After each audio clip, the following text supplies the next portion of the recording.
समाचार बतहरा। अरे तोर त बियाह होय त साफा जाके बदलिए गइलिस। एको दिन यादो न खिस करत गे। ए सखी देखे तोहर नंबर न रहे हमरा लगे, हम तोहरा के बहुत याद करत रहनी जानलू। अच्छा याद करत रहलू, कहो ससुरा के समाचार। ए सखी अरे सखा ससुरा के समाचार पूछता रह। ए सखी का बताई अपन दुख के बात। बताओ मुझ से कैसे बताओ। जानता रह हमार शादी नहीं की बोले सके हमार बर्बादी का भइल बे ए सखी, काहे तोर बलमुआ कुछो ना करेला का रे दादा। ए सखी तोहरा से हम लाज के बात कैसे बताई। बताओ कैसे। जानता रह शादी भाई बाटे जादू जी से। और मतलब सुबह में पंडित जी लेकर बियाह भइल बा जादू जी से, अब पंडित जी लेकर स्वभाव हो गइल बा। ए सखी का करता का करता सच पूछो तो दुख की बात तोहरा से का बताई। बताओ। ए सखी आज ले हम सेज के सवाल ना बुझने। आई रे दादा तो करत का बा। ए सखी जानता रह रोज आवेनी हम सज के रहेनी और लतिया के का करनी जानलू। हमर ओठवा से ओठ ललिया लगा के टीका करके चल जाए। आई रे दादा वो तो डुबा देलस रे दादा। ओठ लाली टीका करे वाला चीज बा, अब वही से टीका करता है। धरो आई तो बहुत रुपया पुरस्कार व्यास रंजन यादव जी के मित्र अर्जुन यादव आरजेडी अध्यक्ष बहुत बहुत परमानंदपुर बार बार हार्दिक अभिनंदन करते हैं अर्जुन भैया गए। भगवान से प्रार्थना करो मन का मन करना पूरा। सुबोध भैया अपना माता जी के नाम पर सुबोध भैया रुपया देने वाला बिहारी मुखिया जी के मौसा हमारे के सेवा का दिल पर बार बार हार्दिक अभिनंदन करते हैं। एक बड़ा जरा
अच्छा सुदर्शन भैया कोनो गीत गाने अच्छा रहा पैसा का बल पगैले न बेंजी वाला के बल पगैले वो लोग तो इतना पवित्र पवित्र ई कहे कि रात पहले के नाम बा पहले शुरू में कहले यहां गाछ ना वृक्ष वहां लेर प्रधान जे घड़ी प्रयास ना रहे प्रयास के कमी रहे आ ओ घड़ी रहुआ के नाचत ना रहे नाच के मार्केट में आ गनी ना तो ये घड़ी जब ढाका ढुकी चलता अरे हमरा बुझाता नहीं कि गांव छोड़ के केना होगा इधर मार्केट में नाम हो गई कि नाम के बदौलत का होता नहीं कोनो ठेकहिता बेंजो लगे बदौलत ये को नया गीत हम सुनबे ना कोई नहीं हमरा को बात है कि इनका एथी धले बा अच्छा हमरा एथी धले बा तो हम कूदत नहीं अरे वो खजूरी खाई में कहा हुआ अरे ये कहा दिया अरे पंडित बल्लवा पर है अनुगा के तीर में अरे पंडित बल्लवा पर है लहगे में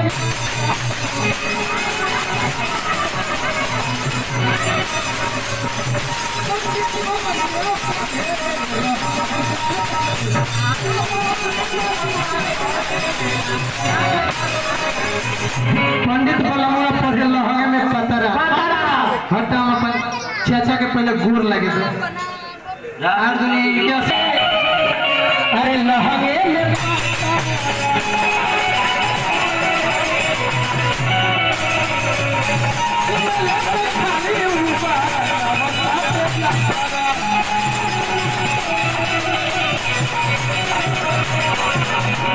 हमारे